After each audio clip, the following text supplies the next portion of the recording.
Hello दोस्तों, the success point 2.0 में आप सभी का वेलकम है। आज हम लोग दिल्ली पुलिस कांस्टेबल के लिए प्रैक्टिस सेट 15 करेंगे, जो प्रीवियस ईयर 2008 से लेकर 2022 तक का है। तो वीडियो में अंत तक बने रहिएगा। वीडियो को लाइक, सब्सक्राइब एंड दोस्तों के साथ अधिक से अधिक शेयर कीजिएगा। बेल आइकन प्रेस कीजिएगा ताकि सेशन का नोटिफिकेशन हमेशा आपको मिलते रहे। बता दें दोस्तों कि इसका पीडीएफ का लिंक वीडियो के डिस्क्रिप्शन बॉक्स में डाल दिया गया है। आप लोग वहां से इसे डाउनलोड कर मॉक टेस्ट लगा सकते हैं। तो आइए इसका पहला क्वेश्चन देखते हैं। पहला क्वेश्चन कह रहा है कि निम्नलिखित प्रश्न में दिए गए विकल्पों में से संबंधित शब्द को चुनिए। तो चाकू का काटना होगा तो रबर का क्या हो जाएगा? मिटाना। रबर का क्या होगा? मिटाना। अगला है कि निम्नलिखित प्रश्न में दिए गए विकल्पों में से संबंधित अक्षरों को चुनिए। अब देखिए यहाँ पे मेज दिया गया है। क्या दिया गया है? मेज, MEZ, मेज, मेजे लिख सकते हैं इसे। अब उसके बाद क्या दिया गया है? SFDH। ठीक है, अब इस सभी में डिफरेंस चेक कर लेंगे। क्या कर लेंगे? Difference check. जैसे यहाँ प्लस का 6 जाइएगा, यहाँ प्लस का 5 जाइएगा, यहाँ प्लस का 4, यहाँ प्लस का 3। ठीक है, सेम उसी प्रकार से हम इसका क्या है EYRI इसमें भी कर लेंगे। तो यहाँ से प्लस का 6 जाएंगे, K मिल जाएगा। ठीक है, यहाँ से प्लस का 5 जाएंगे तो हमें D मिल जाएगा। ठीक है, R से फिर क्या जाएंगे? प्लस का 4 जाएंगे तो हमें क्या मिल जाएगा? V मिल जाएगा। फिर I से प्लस का 3 जाएंगे तो हमें क्या मिल जाएगा? L मिल जाएगा। तो यहाँ पे हम L लिख लेते हैं। देखिए KDVL कहाँ पे है? तो विकल्प 2 में है, तो विकल्प 2 इसका सही उत्तर हो जाएगा। अगला है कि निम्नलिखित प्रश्न में दिए गए विकल्पों में से संबंधित संख्या को चुनिए। जैसे यहाँ पे क्या 14 में 30 ऐड करेंगे तो 44 मिल जाएगा। सेम उसी प्रकार से 29 में 30 ऐड करेंगे तो हमें क्या मिल जाएगा? 59 मिल जाएगा। कितना मिल जाएगा? 59 हमें मिल जाएगा। अगला प्रश्न पे चलिए। कह रहा है कि निम्नलिखित प्रश्न में दिए गए विकल्पों में से विषम शब्द को चुनिए। तो कुर्सी है, मेज है, दरवाजा है और क्या है? लकड़ी है। तो इसमें भिन्न क्या हो जाएगा? लकड़ी हो जाएगा, क्योंकि बाकी सभी जो है लकड़ी से बने हुए क्या है? वस्तु है, चीज है। अगला है कि निम्नलिखित प्रश्न में दिए गए विकल्पों में से विषम अक्षरों को चुन लीजिए। तो आइए यहाँ पे चेक आउट करते हैं क्या हो रहा है। यहाँ पे F है, K है, Q है और क्या है? V है। डिफरेंस चेक कीजिए यहाँ पे। तो इसमें +5 का डिफरेंस, इसमें भी +5 का डिफरेंस और इसमें माफ़ कीजिएगा, इसमें +6 का डिफरेंस है। कितने का है? 6 का है। K से Q जाने पे 6 का डिफरेंस आता है और Q से V जाने पे कितने का? +5 का डिफरेंस आता है ना। अब आइए विकल्प B को चेक कर लें, मतलब विकल्प 2 को। तो B है, F है, L है और क्या है? Q है। यहाँ पे डिफरेंस चेक करें तो यहाँ पे डिफरेंस चेक करेंगे तो +4 का डिफरेंस आ रहा है। ठीक है, B से F जाने पे F से L जाइएगा +6 का डिफरेंस आएगा, L से Q जाइएगा +5 का डिफरेंस आएगा। अब आइए विकल्प 3 को चेक करते हैं। जैसे C है, H है, N है और क्या है? S है। यही है ना। C से H जाइएगा +5, H से N जाइएगा +6 और N से S जाइएगा +5, यानी कि विकल्प 2 ही इसका सही उत्तर होगा। अगला प्रश्न है कि निम्नलिखित प्रश्न में दिए गए विकल्पों में से विषम संख्या युग्म को चुन लीजिए। 5 में 4 से गुना करा दीजिएगा तो आपको क्या मिल जाएगा? 20। क्या मिल जाएगा आपको? 20 मिल जाएगा। 9 में फिर कितने से गुना करा दीजिएगा? 9 में आप 6 से गुना कराइएगा तो आपको क्या मिलेगा? 54 मिलेगा। क्या मिलेगा? माफ़ कीजिएगा, 9 में आप कितने से? 6 से कीजिएगा तो कितना मिलेगा आपको? 54 मिलेगा। 9 में 6 से गुना कराने पे। अब देखिए 7 में 4 से गुना कराइएगा तो क्या मिलेगा आपको? 28 मिलेगा। सेम उसी प्रकार से 11 में आप 4 से गुना कीजिएगा तो 44 मिल जाएगा। आपको इससे पता चल गया होगा कि विकल्प 2 जो है ये भिन्न है। ठीक है, अगला प्रश्न है कि निम्नलिखित प्रश्न में दिए गए विकल्पों में से विषम संख्या युग्म को चुनिए। जैसे मेरा कहने का मतलब ये है कि ये 49 है ना, इसको अलग अलग गुना कर दीजिए तो 9 चौके 36 हो गया। क्लियर है। अब 6 में 3 से गुना, जैसे 63 को, तो कितना हो जाएगा? 6 3 18। अब देखिए 7 गुणे क्या कर दीजिए? 4, तो 7 चौके 28 होगा, लेकिन लिखा कितना है? 26। तो विकल्प 3 भिन्न हो गया। अगला है कि दी गई आकृति में कितने त्रिभुज हैं। अब देखिए इस वाले आकृति में कितने त्रिभुज हो गए? ये टोटल, जैसे हम हर बार कहते हैं कि ऐसा वाला जहाँ त्रिभुज दिखे उसमें 3 काउंट कीजिएगा। जैसे ये 1, ये 2 और ये एक पूरा का पूरा 3, तो इसमें 3 हो गया, ये एक पूरा 4 हो गया, नीचे की ओर एक 5 और यहाँ से एक 6, तो विकल्प 2 इसका सही उत्तर होगा। अगला प्रश्न है कि दी गई आकृति में कितने आयत है, इसे काउंट कीजिएगा तो उत्तर क्या आएंगे 12। कितने आएंगे 12 आएंगे। अगला प्रश्न है कि निम्नलिखित आकृति में कौन सा घन दिए गए प्रश्न आकृति से खुले घन से बनाया जा सकता है। अब खुले घन से कौन सा बनाया जा सकता है आपको हम विपरीत लिख के बता देते हैं, आपको पता चल जाएगा कि क्या होगा। जैसे ये वाला घन ऐसे ए है, ए वाले के विपरीत कौन हो जाएगा, एक छोड़ के लिखना होता है, तो ये डार्क वाला हो जाएगा। कौन होगा, डार्क वाला। ठीक है, ये डार्क वाला को थोड़ा हम ऐसे कर देते हैं ताकि पता चले कि ये डार्क है। ठीक है, अगला स्टेप पे चलिए। ये खाली वाले स्थान की जगह पे कौन आ जाएगा, जेड। खाली वाले स्थान की जगह पे क्या आएगा, जेड। ये खाली स्थान है और इसके विपरीत कौन आएगा, जेड आएगा। क्या आएगा, जेड। अब ये डॉट वाला जो स्थान है उसके बीच में क्या आएगा, ये ऐसे जो खांचा बना हुआ है वो वाला आएगा। ठीक है, ये डॉट वाले की जगह कौन आएगा, ऐसे वाला। क्लियर है, आप लोगों को समझ में आ रहा है। तो ये सभी एक दूसरे का क्या है, विपरीत है। अब इससे आप इसको क्या कर सकते हैं, बना सकते हैं। जब बनाइएगा तो इसका विकल्प जो है 4 बन के आएंगे। क्या बनेंगे, विकल्प 4 बनाया जा सकता है। बनाया जा सकता है, इन्हें पूछा था। हाँ, अगला प्रश्न है कि नीचे एक घन की 3 अवस्थाएं दर्शाई गई है, पी युक्त फलक के विपरीत क्या आएगा। तो हम यहाँ पे इस दोनों क्या फलक को यानी दोनों पासा को हम क्या कर लेंगे और इसे क्या करेंगे, कॉमन ढूंढ करके एंटी क्लॉकवाइज चल लेंगे। जैसे हमें यहाँ पे दो दो चीज़ कॉमन मिल गया, जैसे यहाँ पे टी मिला है, यहाँ पे भी टी मिला है, तो इसके ठीक एंटी क्लॉकवाइज चलेंगे। तो टी यहाँ पे लिख लेंगे, इसके एंटी क्लॉकवाइज चले तो पहले उसके बाद क्या आया, पी। पी के बाद क्या आएगा, यू आएगा। ठीक है, अब यहाँ से इस वाले को टी कॉमन, यहाँ पे टी, उसके बाद क्या आया, आर आया, उसके बाद क्या आया, क्यू, उसके बाद क्या आएगा, क्यू आएगा। ठीक है, तो पी फलक के, पी युक्त फलक के विपरीत कौन है, आर, तो विकल्प 2 सही। ठीक है, आप किसी दो को कॉमन कर सकते हैं, ज़रूरी नहीं कि ये हम इसको किए तो आप इसको नहीं कर सकते, किसी को भी कर सकते हैं, तीनों में से किसी दो को। ठीक है, अगला प्रश्न है कि कौन सी उत्तर आकृति प्रश्न आकृति के प्रतिरूप को पूरा करेगी। ध्यानपूर्वक देखिएगा, आपको पता चलेगा कि विकल्प 2 इसको पूरा कर रहा है। अगला प्रश्न है कि दी गई उत्तर आकृतियों में से उस आकृति को चुनिए जिसमें प्रश्न आकृति निहित है। अब ये जो कह रहा है, इसका कहने का मतलब ये है कि इस टाइप का जो ये आकृति है ये किस में निहित है। अगर आप ध्यान दें तो आपको पता चलेगा कि विकल्प 4 इसका सही उत्तर होगा। अगला है कि यदि एक दर्पण को ए बी पर रखा जाए तो दी गई उत्तर आकृतियों में कौन सी आकृति प्रश्न आकृति का सही दर्पण प्रतिबिंब होगी।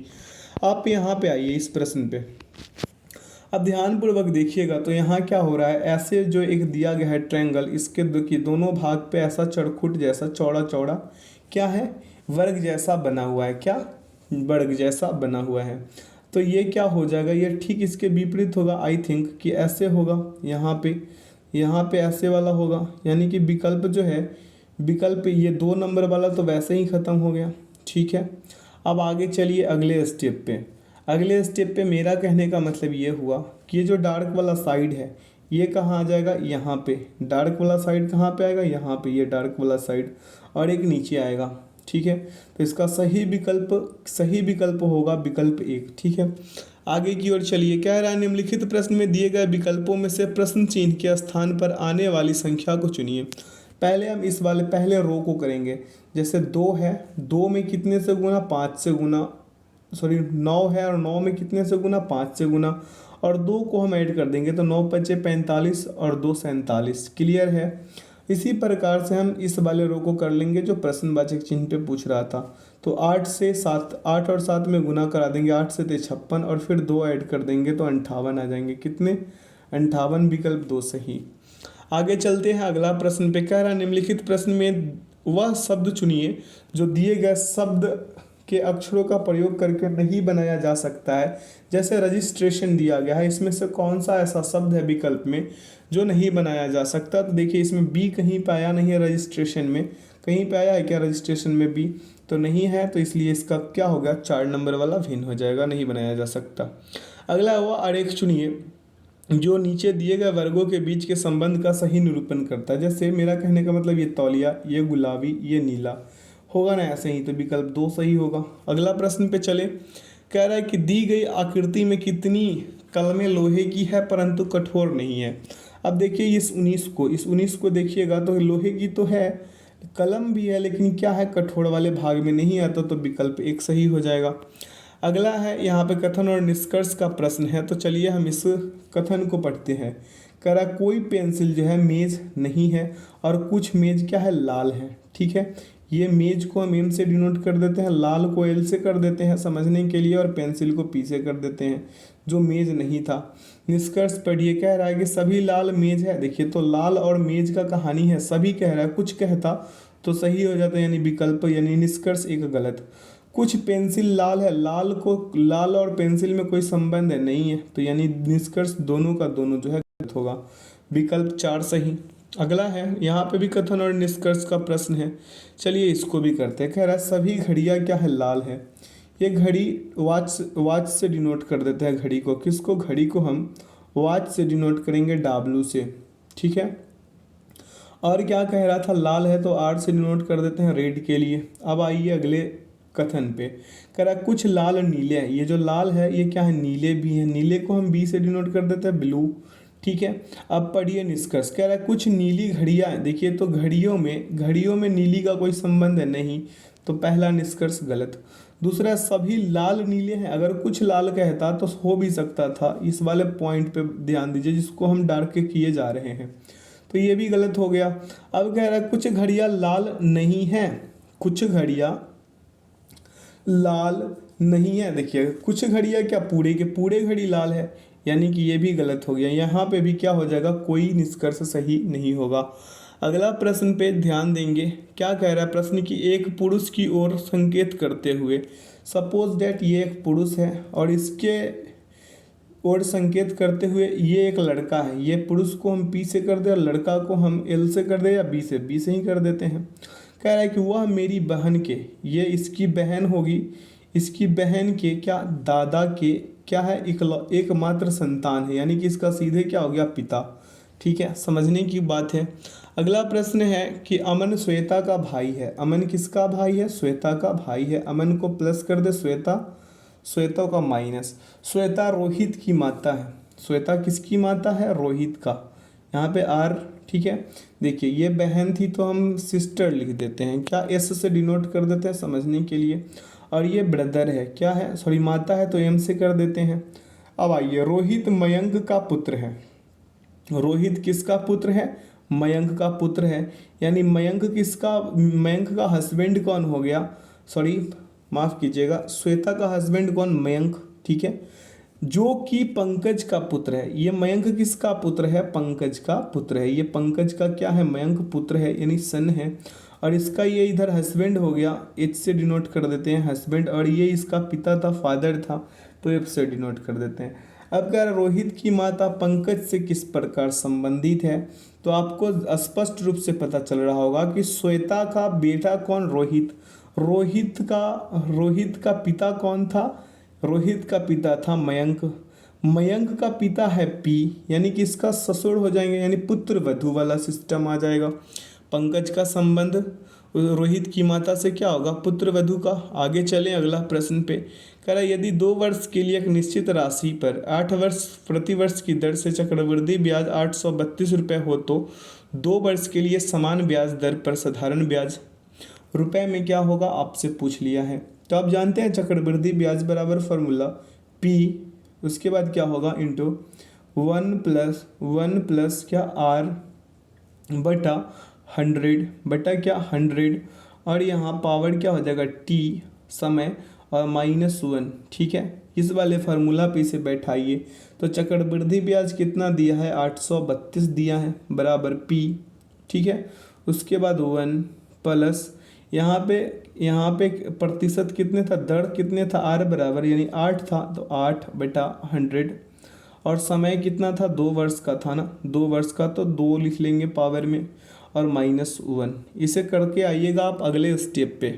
कौन से स्टेप पे आइएगा, अगले स्टेप पे। इसे सॉल्व करके आप आगे बढ़िए। जब सॉल्व करके इसे आगे बढ़िएगा तो आपको क्या मिलेगा, 832 बराबर क्या, 832 बराबर P इंटू क्या 104, 104 बटा क्या 625, कितने 625, ठीक है। अब यहाँ पे हम कहना चाह रहे हैं चूंकि P बराबर क्या हो जाएगा, P बराबर होगा 832, 832 उसके बाद गुणे 625 और बटा में क्या, बटा में हो जाएगा 104। काट पीट में चाहिएगा 5000 आएंगे और इस 5000 को जब साधारण ब्याज निकालिएगा तो साधारण ब्याज बराबर क्या होता है, P गुणे R गुणे T बटा 100 होता है। यानी मूलधन कितना आ गया 5000 था और उसके बाद दर कितना था, दर था 8%, समय कितना 2 वर्ष का, बटा में 100, बटा में कितना 100, 2 जीरो से 2 जीरो कटा दीजिए। अब देखिए इसे गुना करके तो आपको क्या मिलेंगे 600 रुपये मिल जाएंगे, जो विकल्प किस में है 800 रुपये आएंगे। कितने आएंगे 800 रुपये आएंगे, जो विकल्प 2 में है। अगला प्रश्न है कि एक व्यापारी एक वस्तु को 528 रुपये में बेचता है तो उसकी हानि 12% है, वस्तु का क्रय मूल्य रुपये में क्या होगा। तो वो यहाँ पे कॉस्ट प्राइस है, CP बराबर 528 गुणे क्या, गुणे 100, कितना करेंगे गुणे 100 बटा 88, 12% का हानि हो रहा था। अब इसे काटिएगा, उत्तर आएंगे 600 रुपये। कितने आएंगे 600 रुपये। देखिए 600 रुपये कहाँ पे है, तो विकल्प 3 में है। अगला है दिए गए प्रश्न में 4 आकृतियां दी गई है जिसमें से 3 किसी एक गुण के आधार पर समान है तथा एक सर्व प्रकार भिन्न है, भिन्न आकृतियों को चुन लीजिए। आपको यहाँ पे एक चीज़ मैं दिखाना चाह रहा हूँ, ये वर्ग जैसा है और ये क्या है, ये डार्क पॉइंट गोल जैसा है, बिंदु जैसा है। ये सभी क्या है, एक ही लाइन पे है। मेरा कहने का मतलब, मेरा कहने का अर्थ ये है कि एक ही डंडा में ये जुड़ा हुआ है, लेकिन इस वाले 3 नंबर वाले में देखिए तो दोनों 2 डंडा में जुड़ा हुआ है ना। भले ही इसका साइड अदल बदल गया हो, लेकिन इसमें क्या है कि एक ही डंडा में ना जुड़ करके दोनों 2 डंडा में जुड़ा हुआ है। अगला प्रश्न पे चलिए, कह रहा है कि दिए गए प्रश्न में 4 आकृतियां दी गई है जिसमें से 3 किसी एक गुण के आधार पर समान है तथा एक सर्व प्रकार भिन्न है, भिन्न आकृति को चुनिए। देखिए इसमें त्रिभुज है, इस वाले फिगर में त्रिभुज है तो 3 डॉट है, ठीक है। इस वाले में क्या है, इस वाले में चतुर्भुज समझ लीजिए इसे एक तरीके से, तो इसका क्या हो जाएगा 4 डॉट। देखिए इसमें षष्ठभुज है तो 6 डॉट है, लेकिन इसमें पंचभुज है तो 4 ही डॉट है, तो ये क्या हो गया, भिन्न हो गया। अगला प्रश्न पे चलिए, कह रहा दिए गए प्रश्न में 4 आकृतियां दी गई है जिसमें से 3 किसी एक गुण के आधार पर समान है तथा एक सर्व प्रकार भिन्न है, भिन्न आकृति को चुन लीजिए। कौन से आकृति को चुन लीजिए, भिन्न आकृति को चुन लेना है, ठीक है।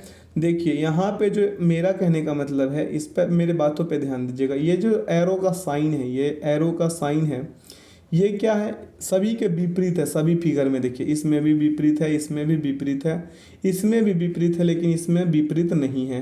ये क्या है, एकांतर हो रखा है, ठीक है। आगे की ओर चले। अगला प्रश्न पे कि एकांतर नहीं, यहाँ एक समांतर हो रहा है, ठीक है। अगला है निम्नलिखित प्रश्न में दिए गए विकल्पों में से लुप्त अंक ज्ञात कीजिए। यहाँ पे लुप्त अंक ज्ञात करना है। दिया क्या है हमें दे दिया है ये 21।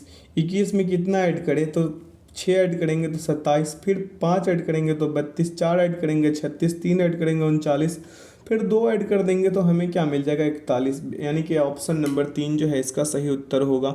मतलब घटते जाइए और जोड़ते जाइए। अगला है वही लुप्त अंक को ज्ञात करना है। तो यहाँ पे क्या होगा, ध्यान दीजिएगा। यहाँ पे देखिए 9 में कितने 10 का डिफरेंस 9 और 19 में 10 का, फिर यहाँ पे कितने का डिफरेंस 21 का। देखिए इसे बड़ा बड़ा करके लिख देते हैं। जैसे ये 9, 19, 40, 83, 170 है। कितने 170 और कॉमा अगला पूछा है, कितना अगला पूछा है। डिफरेंस देखिए यहाँ कितने का 10 का, यहाँ कितने का डिफरेंस है 21 का है, यहाँ कितने का डिफरेंस है तो 43 का है, ठीक है। ये 43 है। अब देखिए यहाँ कितने का डिफरेंस है, यहाँ पे 170 वाले में, तो 170 वाले में डिफरेंस है 87 का। तो अगला डिफरेंस अगर हम लेंगे तो 175 का हो जाएगा। अब कैसे होगा आपको बताते हैं। यहाँ आ जाएंगे कितने 345, ठीक है। 345 आ जाएंगे, डिफरेंस चेक कीजिएगा। तो अब आइए यहाँ पे, इसमें इस दोनों में कितने का डिफरेंस 11 का, इस दोनों में कितने का 22 का, इस दोनों में कितने का 44 का, इस दोनों में कितने का, 88 का, कितने का, 88 का। ठीक है, अब देखिए ये सभी में क्या हो रहा है, 2 से गुना हो रहा है। अब समझ में आया कि इसका विकल्प जो है 345 होंगे। अगला प्रश्न पे चले। कह रहा निम्नलिखित प्रश्न में दिए गए विकल्पों में से प्रश्न चिन्ह के स्थान पर आने वाली आकृति को चुन लीजिए। देखिए यहाँ पे षष्ठभुज, पंचभुज, चतुर्भुज, तो यहाँ त्रिभुज होंगे ना भाई, तो विकल्प 3 सही। अगला प्रश्न है कि निम्नलिखित प्रश्न में दिए गए विकल्पों में से प्रश्न चिन्ह के स्थान पर आने वाली आकृति को चुन लीजिए।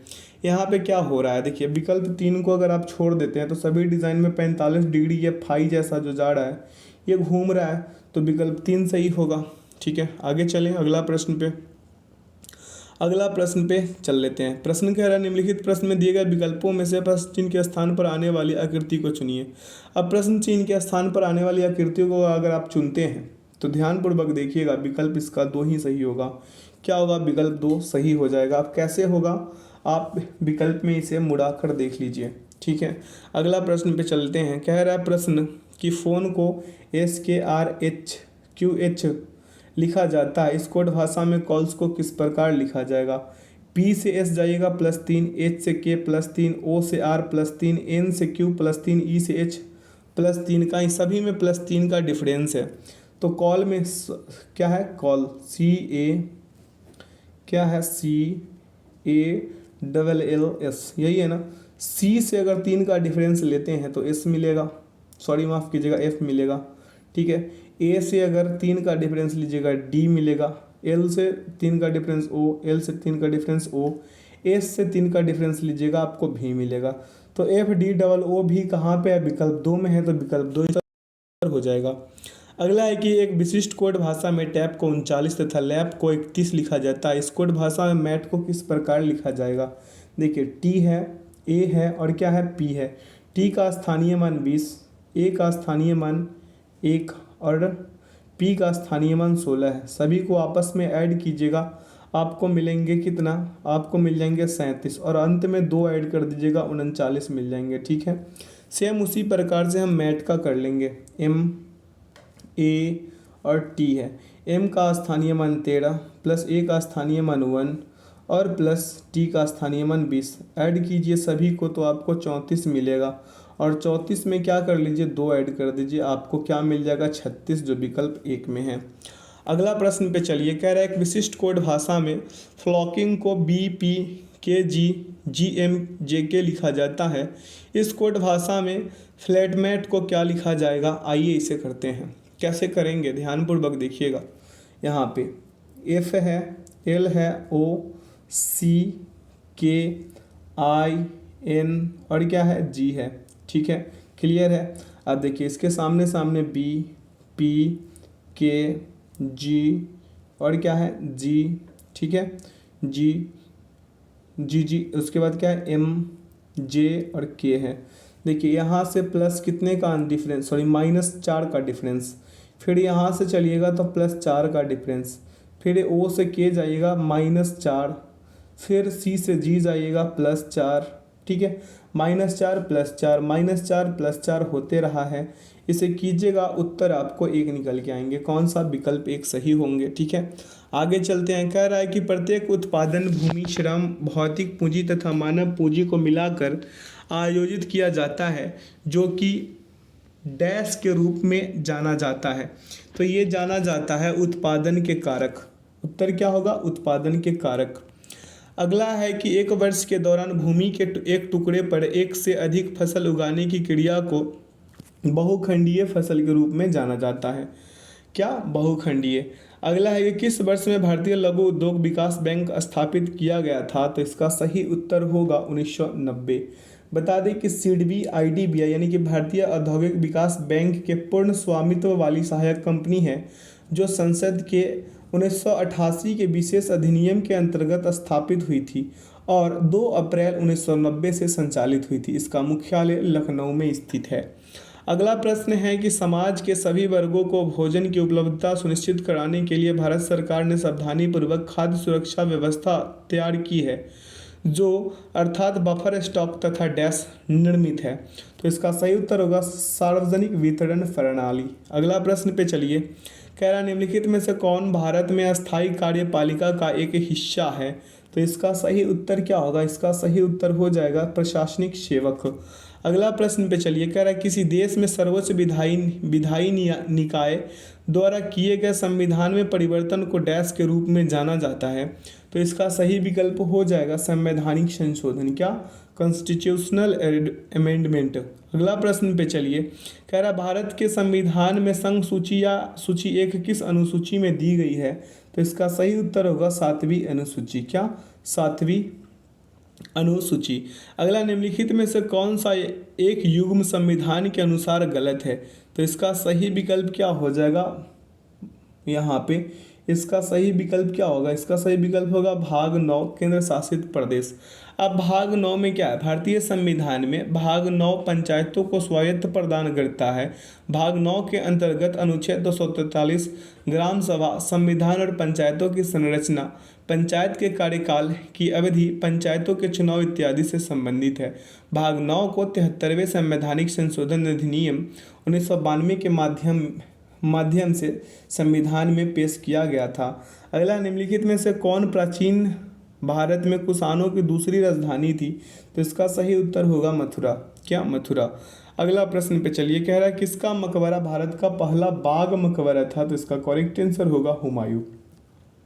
अगला, कौन सी घटना असहयोग आंदोलन को वापस लेने का मुख्य कारण थी? तो इसका सही उत्तर होगा चौड़ा चौड़ी कांड, यानी चौड़ी चौड़ा कांड जो है। अब ये कौन से राज्य में स्थित है, ये हमें कमेंट सेक्शन में बताइएगा। अगला, क्रिप्स मिशन सरकार द्वारा पूर्ण सहयोग को सुरक्षित करने के लिए किस वर्ष में एक प्रयास था? तो इसका सही विकल्प हो जाएगा 1942। अगला, निम्नलिखित में से कौन वर्ष 1828 में ब्राह्मणों सभा में विकसित हुआ था? तो इसका सही उत्तर होगा, इसका सही उत्तर क्या हो जाएगा? आत्मीय सभा। इनके संस्थापक कौन थे? कमेंट सेक्शन में हमें ज़रूर बताइएगा। अगला प्रश्न है कि जैन धर्म में हथेली एक चक्र वाले हाथ द्वारा क्या चिन्हित किया जाता था, यानी जाता है? तो इसका सही विकल्प हो जाएगा अहिंसा, क्या? अहिंसा। जैसे देखिए, जैन धर्म में हथेली पर एक चक्र वाले हाथ के संकेत द्वारा अहिंसा को प्रदर्शित किया जाता था। चक्र धम्म चक्र का प्रतिनिधित्व करता है, जो निरंतर धर्म के अनुसरण द्वारा क्या होता है? संसारिकता को क्या देता है? विराम देने की संकल्प है। अगला, भारत का कुल क्षेत्रफल विश्व के कुल भौगोलिक क्षेत्रफल का लगभग 2.4 है, ये तो आप लोग जानते ही होंगे। अगला है कि उत्तराखंड, उत्तर प्रदेश, बिहार, पश्चिम बंगाल तथा सिक्किम का डैश के साथ सामान्य सीमा है? तो ये है नेपाल। अगला प्रश्न पे चलिए, कह रहा है कौन सा पश्चिम से पूरब की ओर पहाड़ों का सही क्रम से स्थापन है, क्या? स्थापन है। तो इसका सही विकल्प क्या होगा? गारो खासी जयंतिया। ये कौन से राज्य में है, ये भी कमेंट सेक्शन में बताइएगा हमें, ठीक है? गारो खासी क्या है? गारो खासी जयंतिया। अगला प्रश्न पे चलिए, प्रश्न कह रहा है कि किस मृदा को रेगुड़ मृदा के रूप में भी जाना जाता है? तो इसका सही उत्तर होगा काली मृदा को। किसे? काली मृदा को। अगला प्रश्न है कि कौन सी स्थिति है जिसमें समुद्र से दूर स्थानों पर लोग प्रतिकूल मौसम की परिस्थितियों का अनुभव करते हैं? तो इसका सही उत्तर होगा महाद्वीपीयता। अगला प्रश्न पे चलिए, कह रहा राष्ट्रीय जलमार्ग एक कौन सी नदियों को सम्मिलित करके इलाहाबाद से हल्दिया को जोड़ता है? तो इसका सही उत्तर क्या हो जाएगा? इसका सही उत्तर होगा गंगा, भागीरथी और हुगली, क्या? गंगा, भागीरथी और हुगली। अगला, कौन सा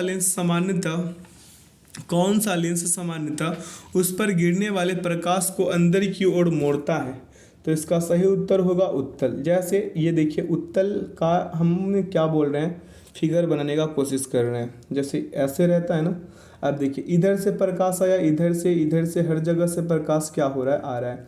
ये इधर गया, ये इधर गया, ये थोड़ा इधर, ये थोड़ा इधर, ये थोड़ा इधर, ऐसे करके जा रहा है, ठीक है? इसको हम क्या बोलेंगे? फोकल बिंदु। और ये क्या है? उत्तल लेंस है। क्लियर है?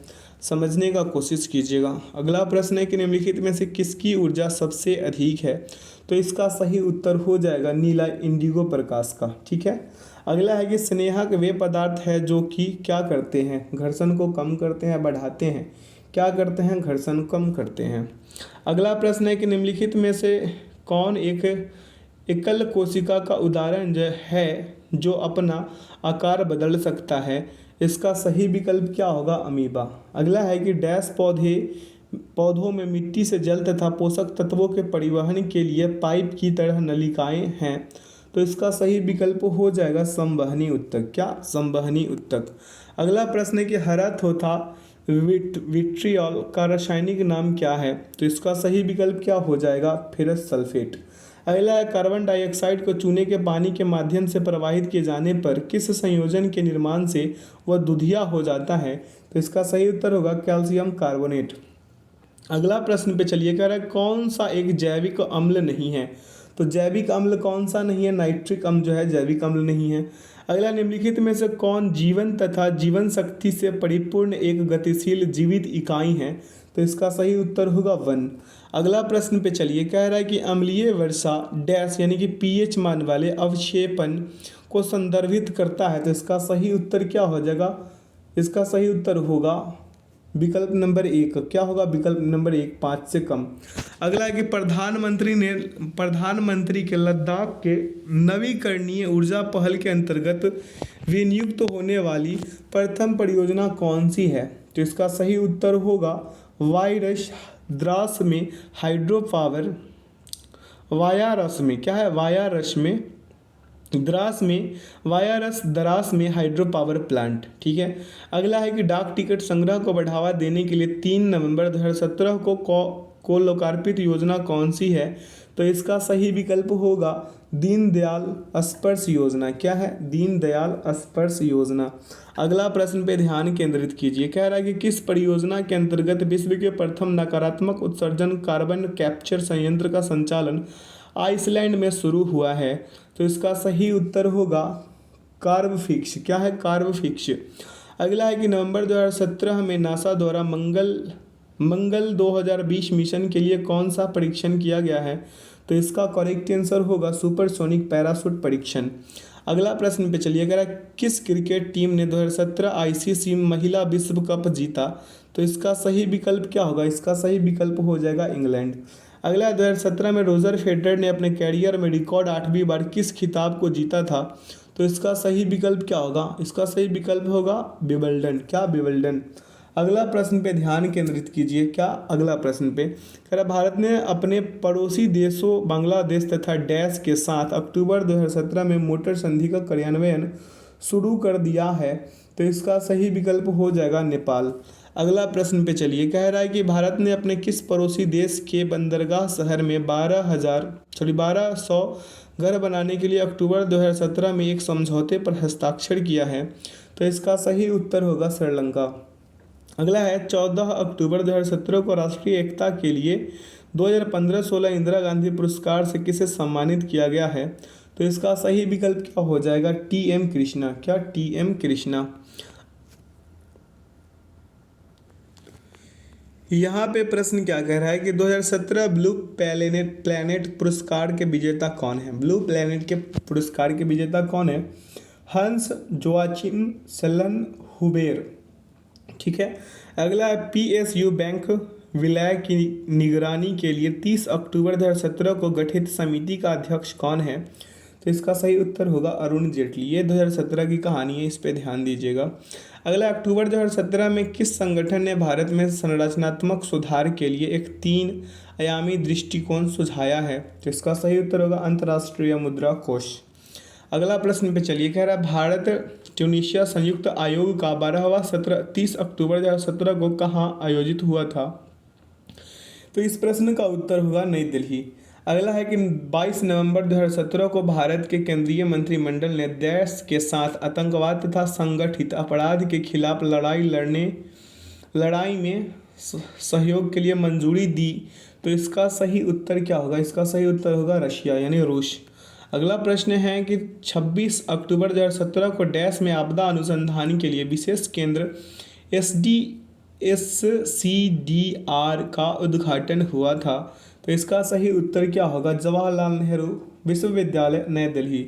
अगला है कि 14 जुलाई 2017 को लोकार्पित भारतीय रेलवे के सौर संयंत्रों के पहले सेट की कुल क्षमता क्या है? तो इसका सही उत्तर क्या हो जाएगा? इसका सही उत्तर होगा 5 मेगावाट पीक। अगला है, सर्च इंजन की दिग्गज कंपनी गूगल डूडल ने 15 नवंबर 2017 को किसका 151वां जन्मदिन मनाया था? तो इसका सही उत्तर क्या होगा? इसका सही उत्तर हो जाएगा कार्नेलिया सोराबजी। कार्नेलिया क्या? सोराबजी।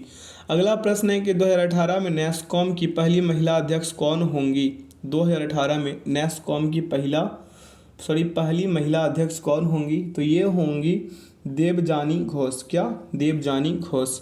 अगला है कि नवंबर 2017 में यूनेस्को के क्रिएटिव सिटीज़ नेटवर्क के अंतर्गत भारत कौन सा शहर सम्मिलित किया गया है? मतलब भारत का कौन सा शहर सम्मिलित किया गया है? इसका सही उत्तर होगा चेन्नई।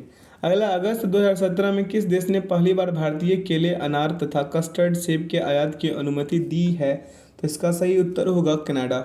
अगला प्रश्न पे चलिए, करण निम्नलिखित में से कौन सा से कथन सत्य है? अब देखिए, इस प्रश्न को दो कथन दे दिया है और इसको पूछ रहा है कि कौन सा सही है या गलत है।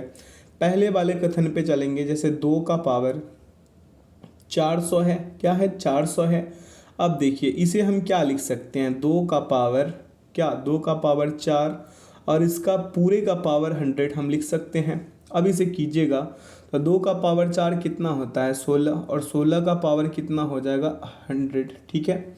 अब देखिए, अब इस वाले को 3 का पावर कितना है? 300 है। बराबर हम लिख लेंगे कितना? 3 का पावर 3 और ऊपर लिख सकते हैं टोटल का 100। यानी कहने का मतलब ये हुआ कि 27 का पावर 100। तो बड़ा कौन हुआ? बड़ा तो ये हो गया 27 का पावर 100।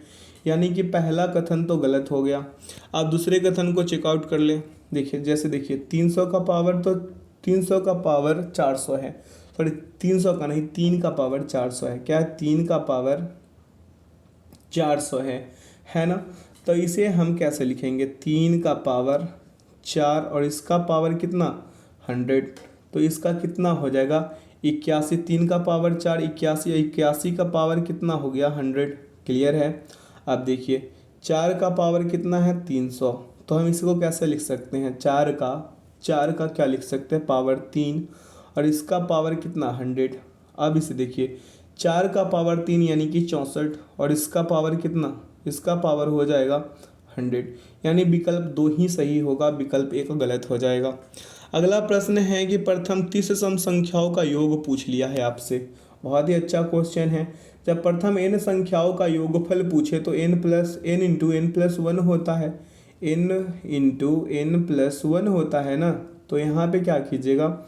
n कितना है? 30। फिर 30 और प्लस 1 कर दीजिए, यानी 30 गुणे क्या कर दीजिएगा? 31। मल्टीप्लाई कीजिए, उत्तर आएंगे 930। कितने? 930 कहीं पे दिख रहा है, विकल्प 2 लगा लीजिए। अगला है 1.01 इकाई क्या है? स्क्वायर है, प्लस 0.01 का स्क्वायर है।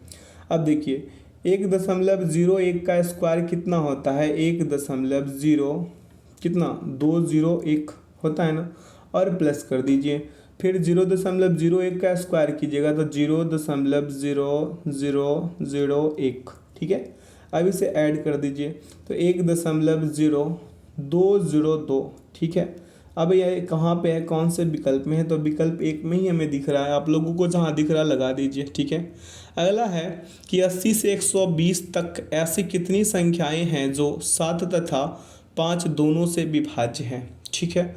अब देखिए, यहाँ पे कितनी संख्या है जो 7 एवं 5 से? तो 7 और 5 का एलसीएम लीजिएगा तो कितना आएगा? 35।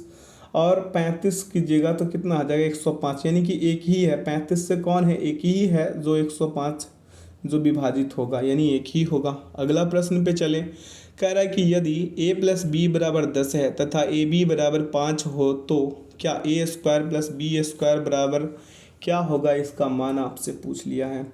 जैसे a प्लस बी बराबर क्या दिया है? आपको 10 दे दिया है। अब देखिए, ए बी बराबर क्या दिया है? 5 दे दिया है। इसका कहने का मतलब ये हुआ कि ए स्क्वायर प्लस बी स्क्वायर बराबर क्या होता है? ए प्लस बी का क्या? होल स्क्वायर और -2ab। यही होता है ना, यही होता है ना। तो यहाँ पे 10 का क्या कर लीजिए? Square -2 into 5।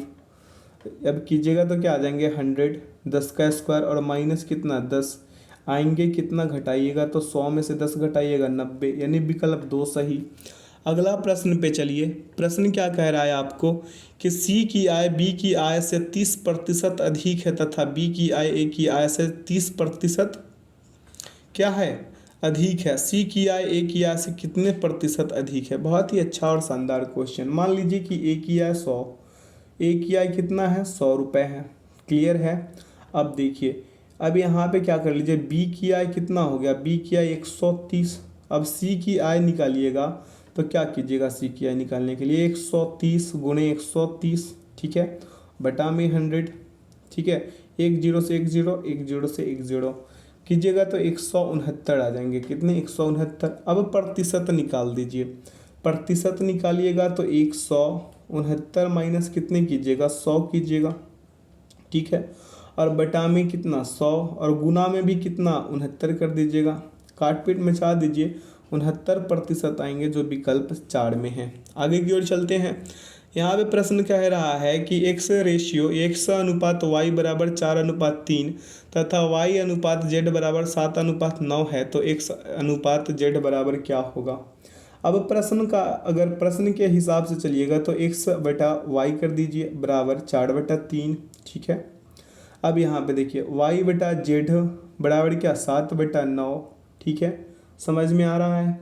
अब यहाँ पे हम इसे लिख सकते हैं x बटा वाई गुने वाई बटा जेड, यानी कि 4/3 गुने 7/9 लिखेंगे तो यहाँ पे क्या आ जाएगा, यहाँ पे आ जाएगा, यहाँ पे मेरा कहने का मतलब y से y शेष कर दे, क्या y से y शेष कर देंगे तो x बटा जेड हो जाएगा।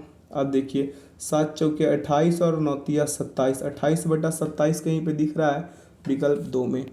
अगला प्रश्न है कि 50 संख्याओं का औसत 18 ज्ञात किया गया। 3 संख्याओं 18, 32 तथा 65 को गलती से 25, 29 तथा 56 ले लिया गया। सही औसत क्या होगा आपसे पूछा है।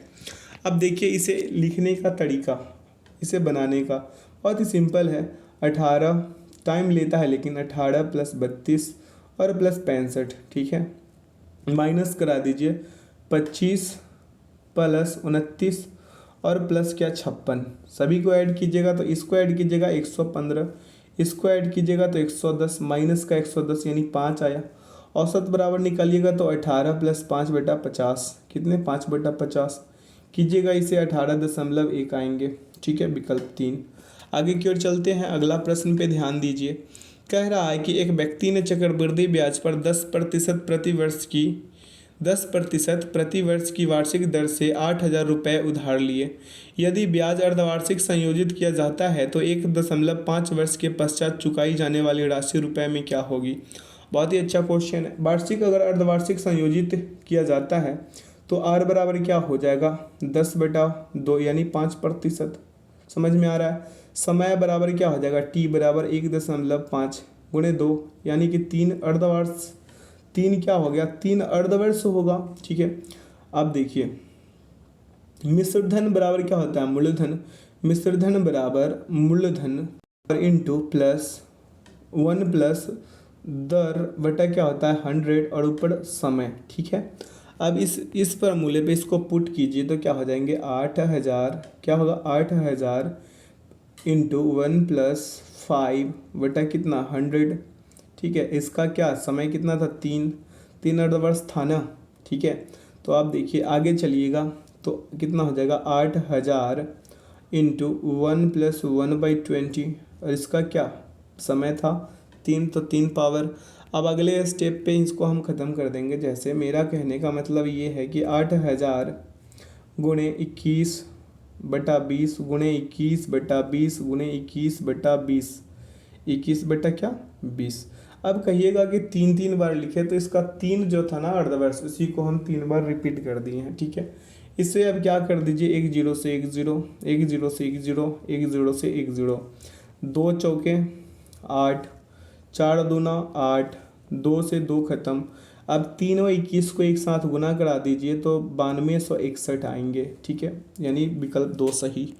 अगला प्रश्न है कि यदि एक महिला 13 रुपये में 14 सेब खरीदती है तथा 14 रुपये में 13 सेब बेचती है तो उसका लाभ अथवा हानि का प्रतिशत क्या होगा। लाभ अथवा हानि का प्रतिशत पूछा है खरीदे गए सेब यानी कि एप्पल बराबर कितना 13, और 13 और 14 का लसा निकाल लीजिए। 13 और 14 का क्या निकाल लीजिए, एलसीएम। एलसीएम निकालिएगा, आएंगे कितना 182। ठीक है।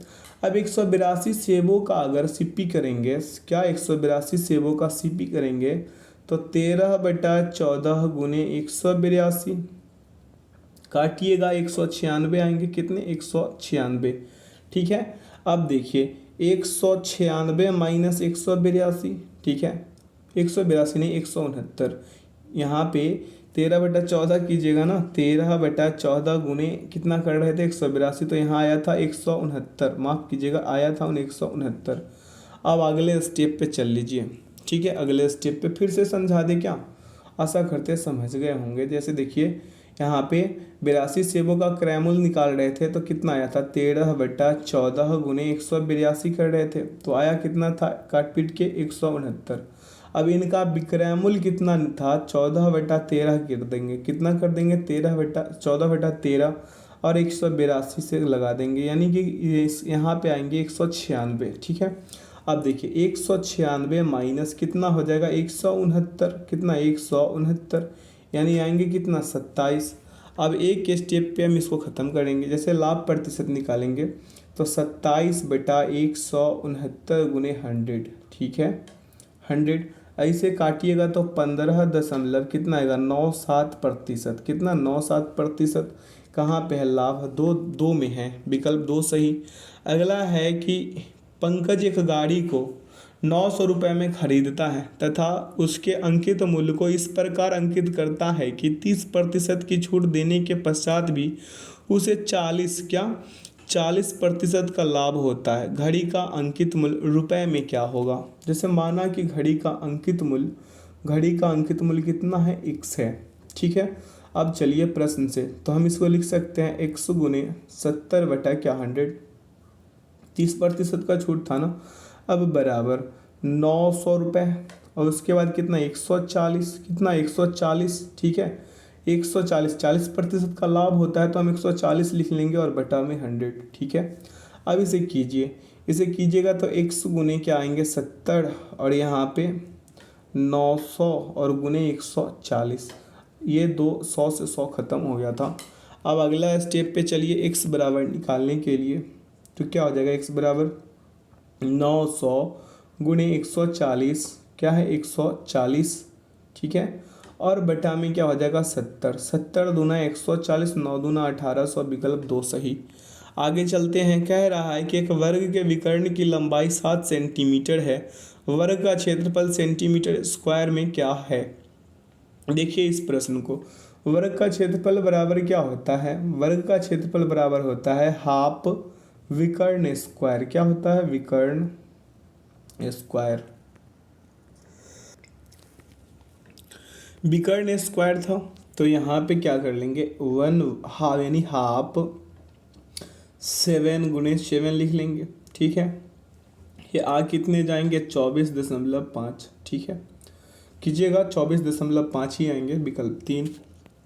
अगला है, एक रेलगाड़ी 320 मीटर लंबे प्लेटफॉर्म को पार करने में 30 सेकेंड तथा 230 मीटर लंबे प्लेटफॉर्म को पार करने में 25 सेकेंड लेती है। रेलगाड़ी की लंबाई मीटर में क्या होगा, आपसे पूछा है। मान लीजिए रेलगाड़ी की लंबाई x, तो रेलगाड़ी की चाल बराबर क्या होता है, रेलगाड़ी प्लस प्लेटफॉर्म की लंबाई बेटा पार करने में लगा समय, यानी x प्लस 320/30। ठीक है। इधर x प्लस 230 कितना था 230 बटा कितना था 25। ठीक है। अब यहाँ पे मेरा कहने का मतलब ये है 6 पंजे 30 और 50 25। ठीक है। आगे चलिए अगला स्टेप पे। ठीक है। तो x प्लस 320/6 और यहाँ पे x प्लस 230/5। ठीक है। अब इसे क्रॉस मल्टीप्लिकेशन कराइएगा तो क्या आएंगे 6x प्लस 1300 कितना 80 बराबर 5x प्लस कितना 1600। क्लियर है। अब देखिए 6x और 5x को क्या करा दीजिए माइनस, तो क्या आ जाएंगे x बराबर, क्या आएंगे x बराबर आ जाएंगे 1600 और माइनस क्या आएंगे 1380, कितने 1380। अब x बराबर आ जाएंगे आपको कितने 220 मीटर, कितने 220 मीटर। कहीं पे दिख रहा है विकल्प 2, विकल्प 3 इसका सही होगा। अगला प्रश्न है कि राहुल की आयु 50 वर्ष है तथा मोहित की आयु 70 वर्ष है, कितने वर्ष पूर्व उनकी आयु का अनुपात 1:2 हो जाएगा। मान लीजिए कि समय क्या होगा इसका x, ठीक है। तो यहाँ 50 माइनस एक्स बेटा 70 माइनस एक्स बराबर क्या हो जाएगा 1/2। यहाँ पे भी क्रॉस मल्टीप्लिकेशन यानी कि 50 दूना 100 माइनस 2x बराबर यहाँ पे 70 और माइनस का x, ठीक है। अब कीजिएगा, अगले स्टेप पे ले चलते हैं, कीजिएगा तो 2x माइनस 1 बराबर कितना हो जाएगा, यहाँ पे 1 है और 100 माइनस क्या हो जाएगा 70, ठीक है। यानी कि x बराबर आ जाएंगे 30 वर्ष। कहीं पे दिख रहा है विकल्प 2 सही। अगला प्रश्न है और इस सेशन का आखिरी प्रश्न है, कह रहा अनुज की क्षमता विनोद की क्षमता का 150% है। यदि अनुज एक कार्य को 10 दिन में कर सकता है तो वे दोनों मिलकर उसकी कार्य को करने में कितना समय घंटों में लेंगे। जैसे अनुज की क्षमता विनोद की क्षमता का कितना है 150% है, तो अनुज द्वारा लिया गया समय कितना है, अनुज द्वारा लिया गया समय 10 दिन है। कितने दिन है 10 दिन है, ठीक है। तो विनोद द्वारा लिया गया समय निकालेंगे, किसके द्वारा विनोद द्वारा। तो 150 बेटा क्या 100 और गुणे कितना 10, एक जीरो से एक जीरो यहाँ भी लगा दीजिए, एक जीरो से यहाँ एक जीरो यहाँ भी लगा दीजिए, यानी 15 दिन। तो दोनों का एक दिन का हम काम निकालेंगे, क्या निकालेंगे एक दिन का काम दोनों का, तो 1/10 प्लस 1/15, ठीक है। दोनों का एलसीएम यानी 30, 10 तिया 30 प्लस 15 दूना 30, ठीक है, यानी 5/30, ठीक है। अब 5 5 और 5 6 30, 1/6 आ गए, यानी 6 दिन का समय लगता है इनको। आशा करते हैं आज के सेशन से आप लोगों को काफ़ी कुछ सीखने को मिला होगा। तो जो लोग चैनल पे नए हैं चैनल को सब्सक्राइब कर लीजिए, बेल आइकन प्रेस कर लीजिए ताकि सेशन का नोटिफिकेशन हमेशा आपको मिलते रहे। इसका आंसर की डाल दिया गया है ताकि आप लोग मॉक टेस्ट लगाए तो कोई परेशानी ना हो। तो वीडियो में अंत तक बने रहने के लिए बहुत बहुत धन्यवाद। जो लोग अपने चैनल पे नए हैं फिर से दोहरा रहे हैं, चैनल को सब्सक्राइब ज़रूर कर लीजिएगा, ठीक है।